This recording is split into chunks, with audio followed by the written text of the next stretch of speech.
Right, so good afternoon, everyone. So let us start the session. I don't know why very few have joined. I know what is the issue, but let us start the session.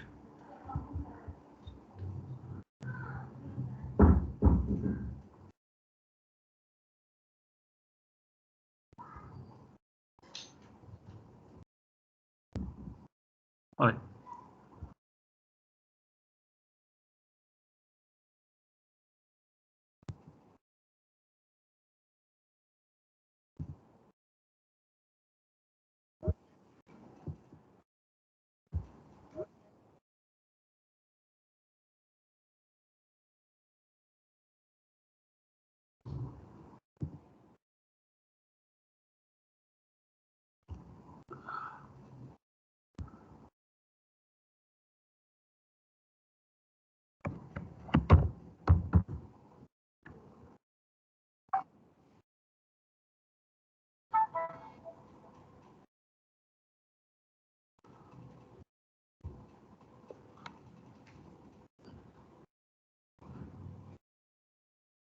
All right.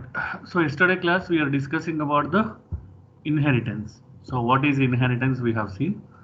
So how the properties of a superclass will be extracted to the subclass. So that is called inheritance.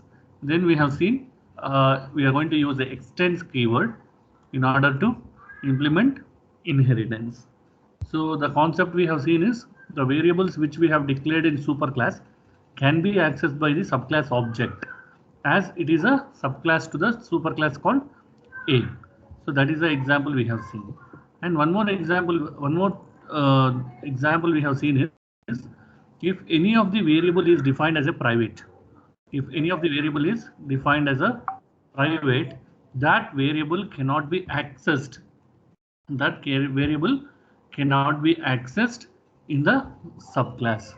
That variable cannot be accessed in the subclass. So you can see here, if any variable is declared as private, that cannot be accessed in the subclass. If you access in the subclass, then you will get an error saying that so J is not accessible because J is the private variable belongs to the class called A and B is going to be subclass of A.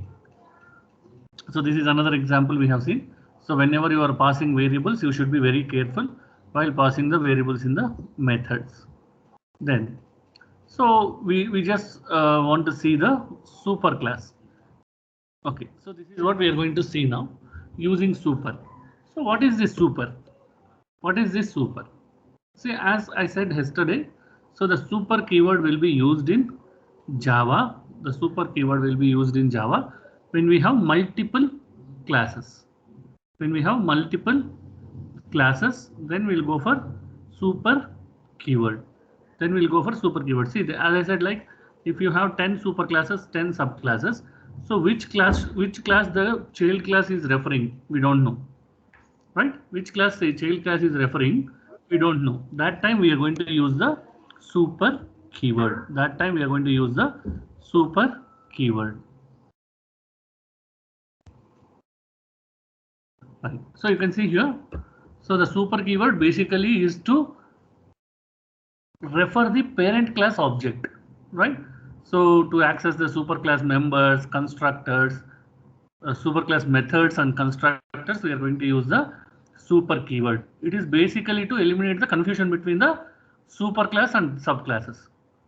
When we want to have, when we get any confusion between superclass and subclass, which are having almost similar name, then we'll go for the super keyword. When we go for the super keyword, right?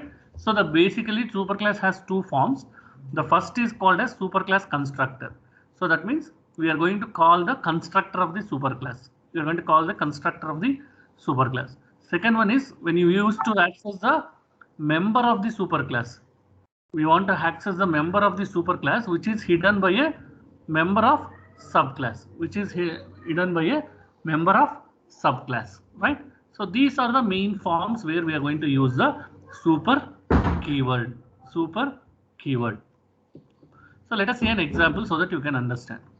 So as I said, a subclass can call the constructor defined by its superclass. So if there is any constructor which is defined by the superclass, can be called by the subclass by using super keyword, by using super keyword. Say for example, in this example, so we are creating a class called box, which is extending the, we are creating a class called box weight, which extends box class. So box is a superclass, box weight is a subclass. Now, when you want to use the superclass methods or superclass constructor, then we'll go for the super of WHD. Super of WHD. What does it mean? Sorry. So what does it mean? So whenever you want to call the superclass constructor, then we will go for it. Let me show you one simple example so that you can understand.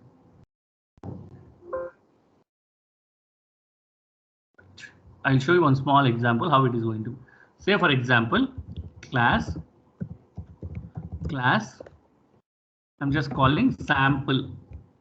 Right? This is my superclass. So within this, I'm declaring some variables int I, j, and also declaring method called sample of 1, I, j. So now, as you know, this is going to be your constructor for this particular class. Suppose tomorrow you are taking one more class called class sample1 extends sample. If you want to use this particular constructor which is created in superclass, directly what you can do, you can say super of I, j. What does it mean? So it is going to access the method of superclass directly. So to avoid the confusion having again calling same name box sample, we are going to use super. Right. So that is what example we are also explaining here. See, I have a function called, I have a main class called box. For that box, I'm creating a subclass called box weight. Suppose if I want to call this constructor method box, instead of calling it as a box, I'm just going to call it as super of w, h, d. Super of w, h, d. What does it indicate?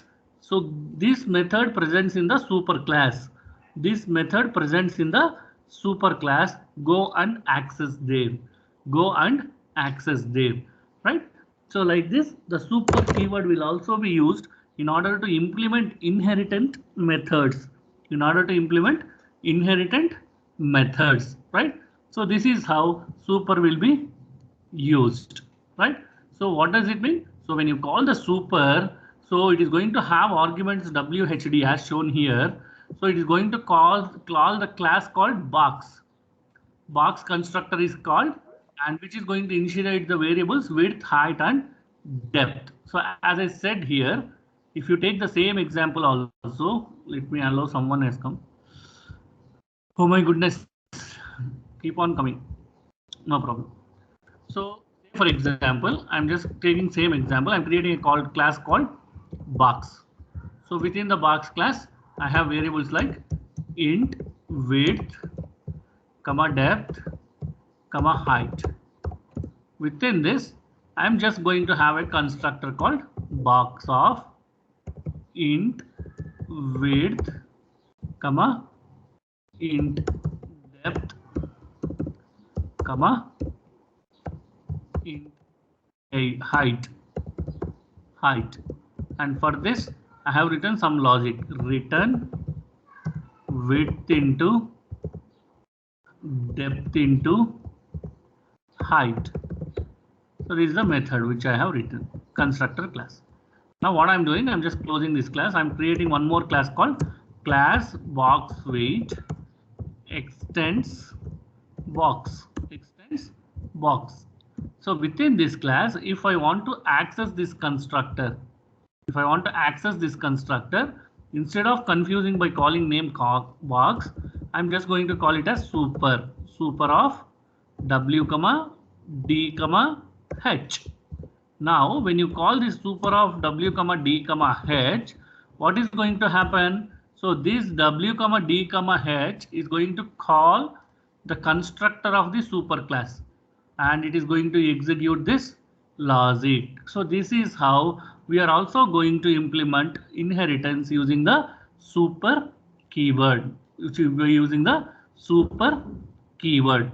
Since the constructors get overloaded, to avoid the confusion, right? To avoid the confusion, we are going to use the super keyword. Again, based on the number of parameters you are going to pass, based on the number of parameters you are going to pass, so that constructor will be called in the super class.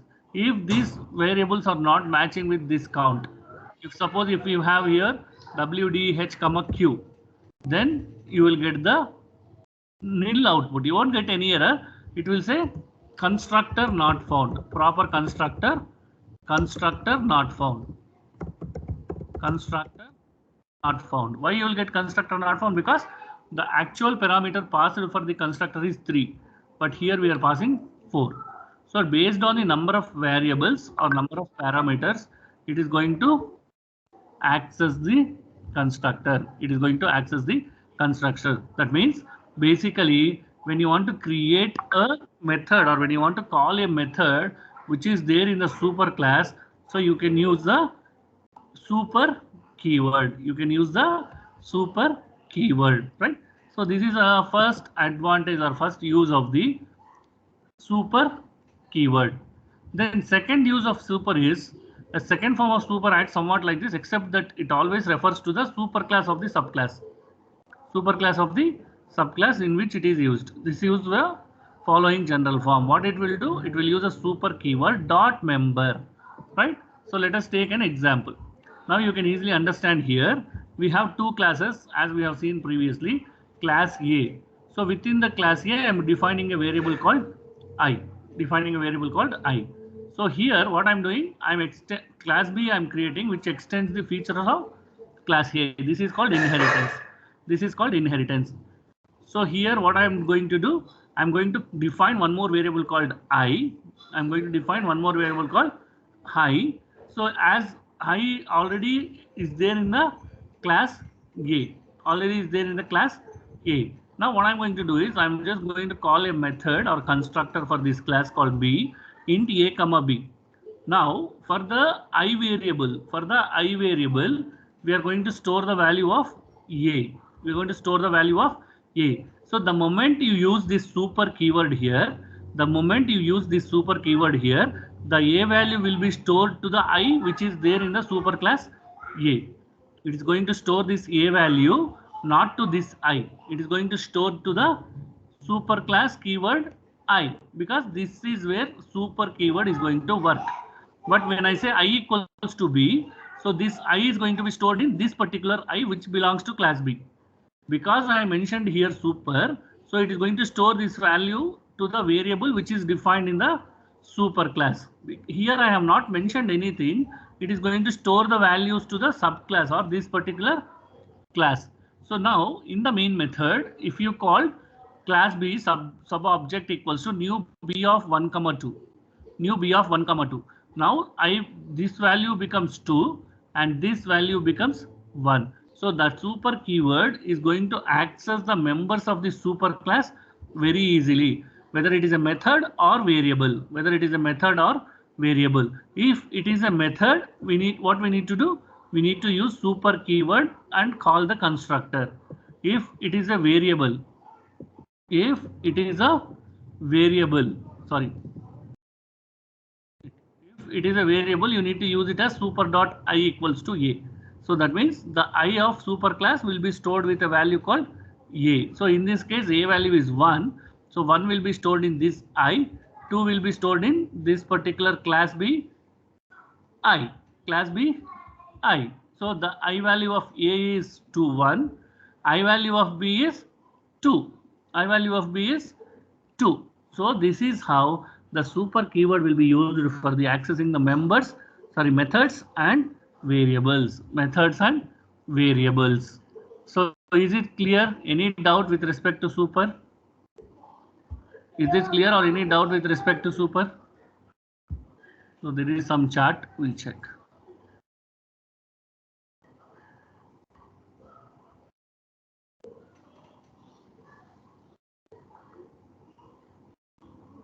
So the question is,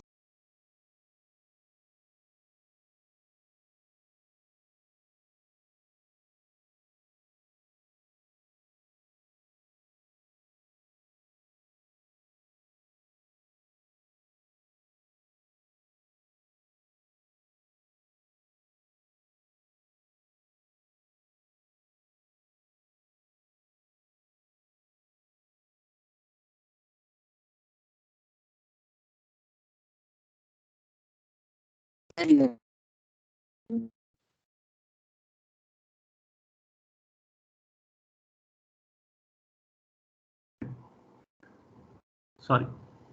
So the question asked is if there are two methods with the same parameters. So if there are two parameters with the same parameters, with the two methods with the same parameters, then the confusion starts.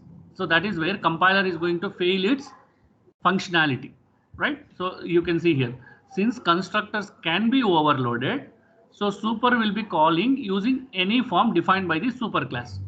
So for example, if I'm calling the superclass which is having two variables, it should be two variables.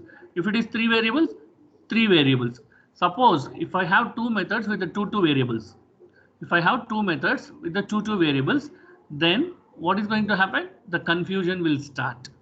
Then the confusion will start. So that's where super is not going to work. That's where super is not going to work. Just a second. I'll just close the door. Sound is coming.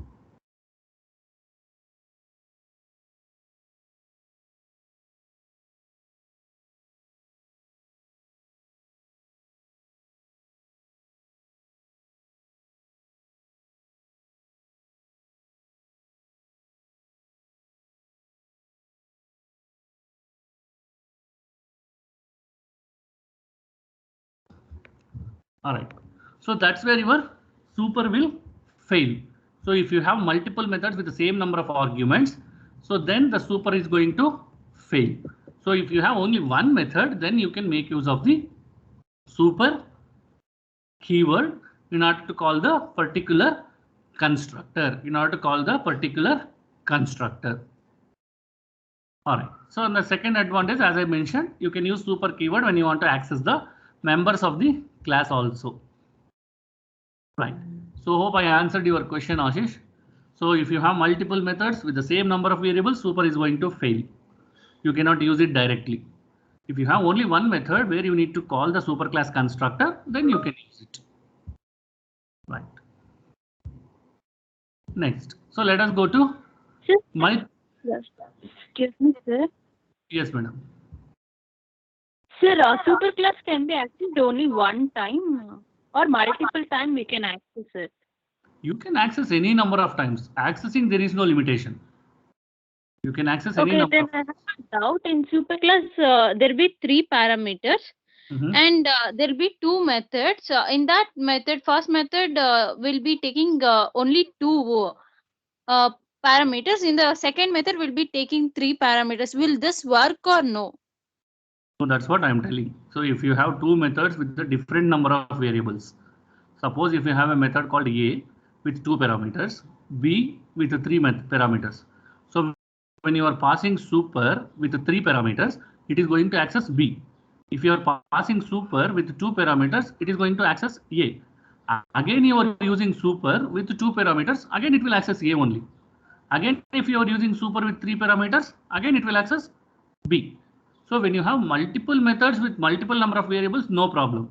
Multiple with methods with same number of variables, again the compiler is going to get confused which method to select. So that's where it is going to fail.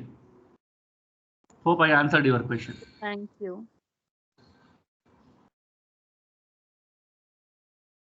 All right. So creating the multi-level hierarchy.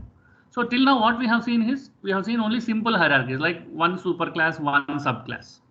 Say for example, when you want to create a hierarchy where there will be multiple layers or there will be multi-level layers where we need to use. Say for example, we have classes like A, B and C. C can be a subclass of B, so which is a subclass of A, right? Multi-level, like continuously it will be like multi-level. So A, B, C is there, B is a subclass of A, C is a subclass of B, B is subclass of, B is a superclass of C, right? So in this kind of scenario is called as multi-level hierarchy. So like for example, let me delete this. So I have class A, some logic is there, and I have class B extends class A. So I have class B extends class A. I have one more class C extends.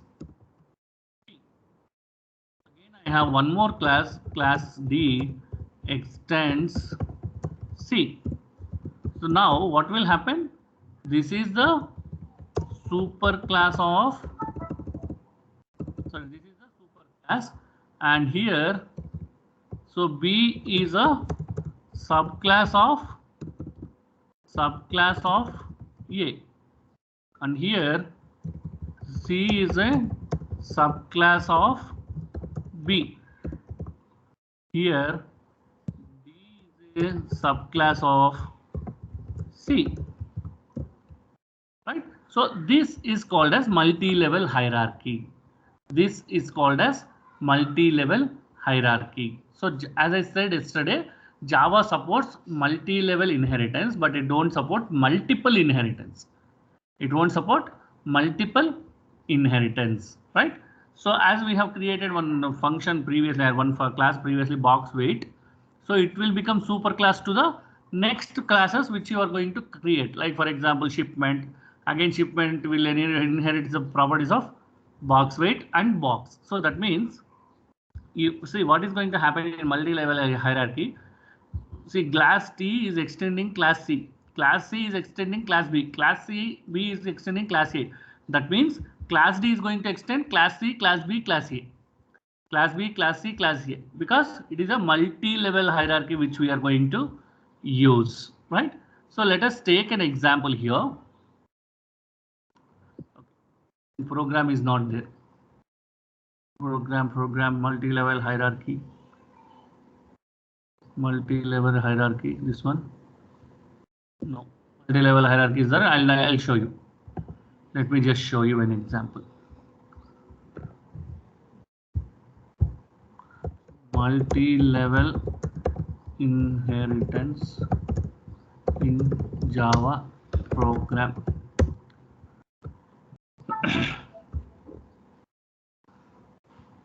So everything is available in internet. The only thing is you need to prepare.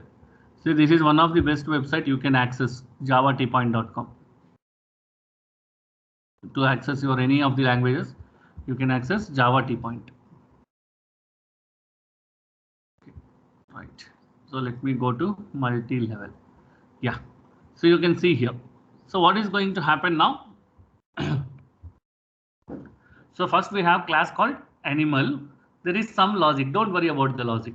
Then I have a class called dog, which is extending animal. So this class. I have one more class called baby dog, which extends dog. Now what I'm going to create, as I said, according to multi-level inheritance or multi-level hierarchy, the baby dog class can access the members of dog and animal. For this baby dog, I'm going to create an object. So for the baby dog, I'm creating an object called D. Now D can access weep method because it is a own method. D can access its superclass method bark. D can also access the superclass method of dog, that is eat. So this is how multi-level hierarchy is going to work. So what is multi-level hierarchy? The subclass of the subclass can access the superclass. So here it is baby dog is not the subclass of animal. Baby dog is the subclass of dog. But still, as the dog is a subclass of animal, baby dog can access the members of animal. So this is called multi-level hierarchy. So that is what they are explaining in the textbook. So what is going to happen here is for a box weight. Okay. So which is this class A, class B? 1 second. Yeah. For this box weight class, if you create one more class called shipment. So shipment can access the members of box weight as well as box. Box is the superclass to box weight.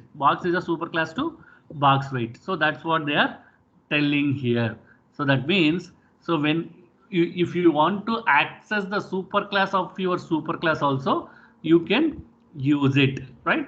Say for example, that is what we are telling, B and superclass called A and A's constructor of called before B's or vice versa. Like, I mean, you can call the constructor and you can make use of the methods whenever it is required, right? So this is called multi-level hierarchy. This is called multi-level hierarchy. Still, we'll see some technical example if it is available. Yeah, we'll see this.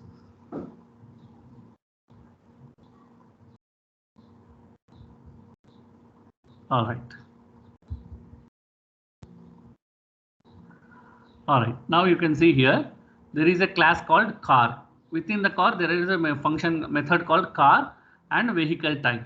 Car and vehicle type. Next, we have one more class called Maruti, which will extend the features of car. Now this is a super class. This is a subclass called Maruti. For in Maruti, we have function methods like Maruti void brand, Maruti void brand and speed, void brand and speed.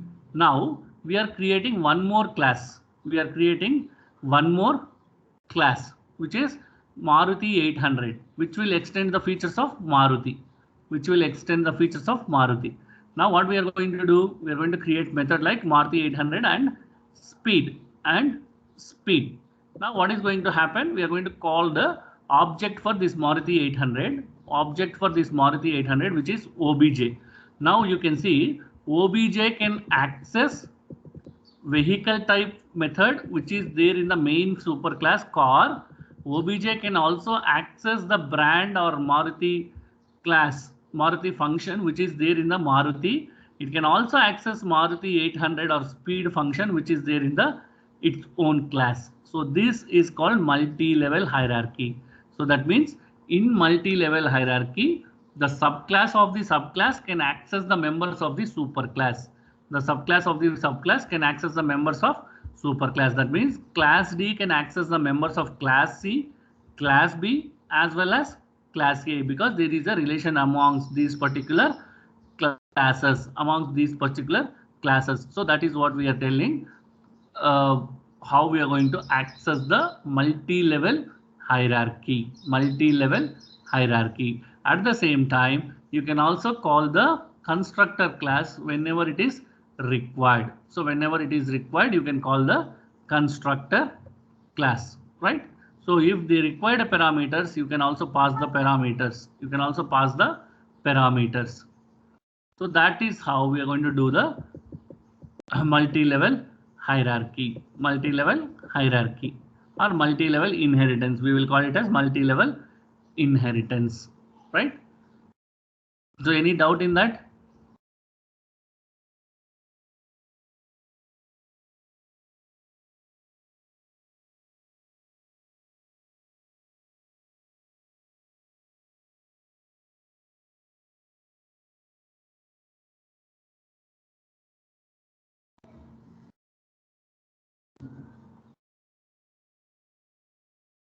Right. So then next is method overriding. So when you are using the inheritance, you can use the same method name both in the superclass as well as subclass. You can use the same method name using both superclass and subclass, right? So in subclass also we are going to have the same name and same type of signature as like superclass. So that is called overwriting the method in the superclass or method overriding, right? Method overriding. So now how it is going to happen, you can see here there is a class called A. Within that we are defining variables I comma j, and we are calling a method called A of int A comma B, and we are assigning I equals to A, j equals to B. Then I am calling a method called show. So in the show I am going to print this ij values.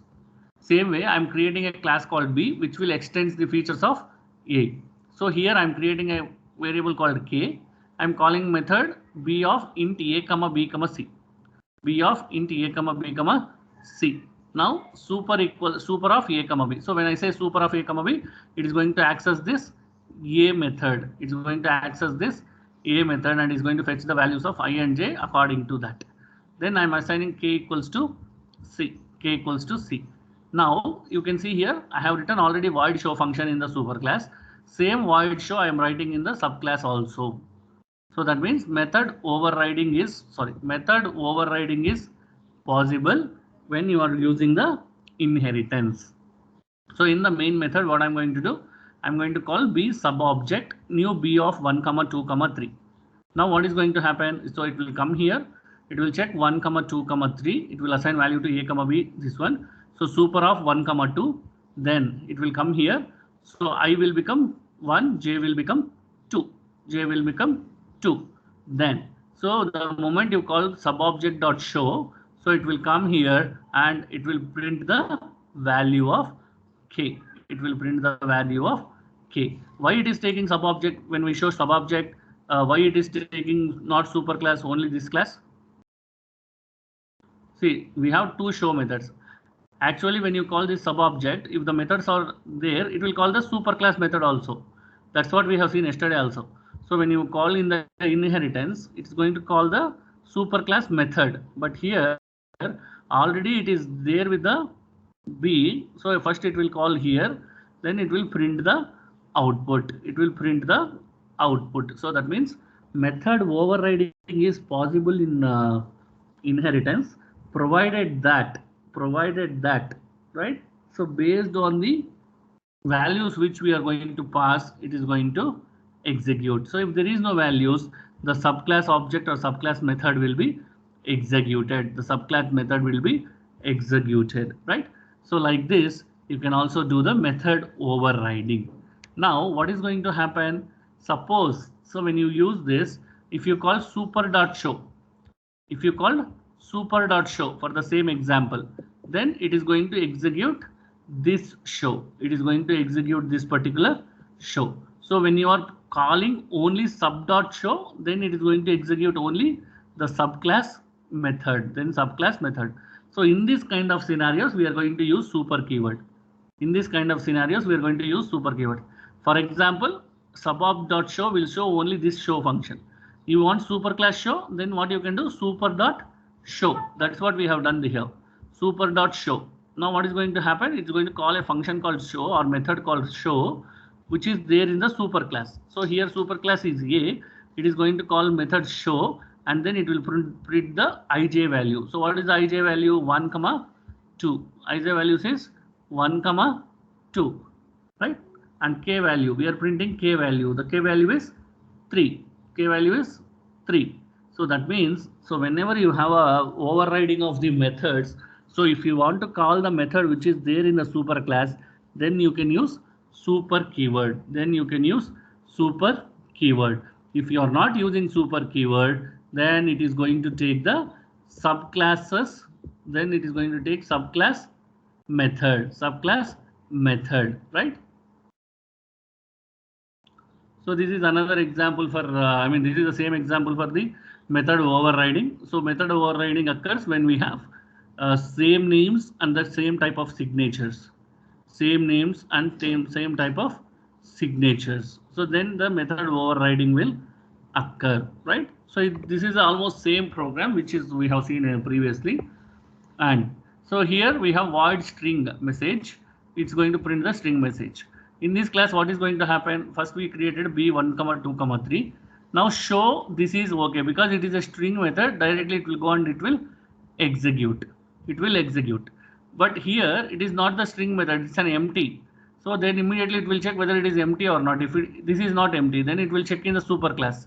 In superclass, if it is empty, then it will execute superclass method. Suppose here also some message is there or some value is there, then it will execute this one only. So the first preference will be given to the class where we have written UI, then it will go back to the tester. It will go back to the tester to test it, right? So you can see here in this example, when we call b of 1, 2, 3, so first it's going to execute this function, then subobject.show, this is okay. So show function is here with a string parameter. Obviously it is going to execute this.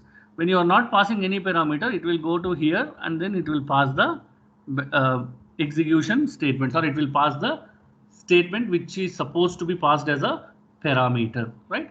So like this, method overriding can be done using inheritance, right?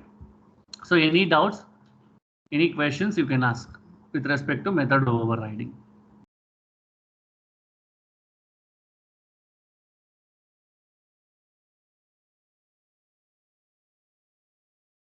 So I'll just pause for a minute. You can ask any question.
Right. If there is no doubt, quiz is assigned. You can attempt the quiz. If you understood, fine. If you don't understood also, if you are not asking, go and read once again. You will understand. So quiz is assigned. You can attend the.